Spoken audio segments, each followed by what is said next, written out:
Soalannya berkaitan dengan soalan sahur. Apakah kalau kita tidak bersahur, doktor, bolehkah kita meneruskan puasa? Apa pandangan doktor? Okey, terima kasih. Ini soal sahur. Soal sahur ni banyaklah masalahnya sebab sebahagian daripada kita ni malas nak bangun sahur. Jadi tak ada isu sebenarnya untuk bangun sahur, tak nak bangun sahur. Yang penting ialah bagi besoknya ialah berpuasa.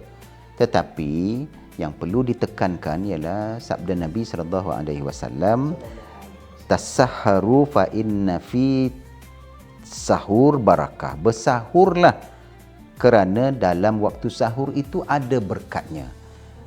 Di dalam hadis lain Nabi menyebut bahawa bersahurlah walaupun dengan meminum satu teguk air. Jadi untuk memberkati Ramadan ini, eloklah kita ini bersahur, dan waktu bersahur ini adalah selepas daripada tengah malam sehinggalah sebelum fajar. Wallahu alam. Itulah tadi jawapan bagi soalan bersahur kita pada hari. Moga-moga mendapat manfaat kepada kita semua. Wabillahi taufiq wal hidayah. Assalamualaikum warahmatullahi wabarakatuh, dan kita berjumpa pada episod yang akan datang. Jangan lupa berinfak dengan Yapin di link di bawah.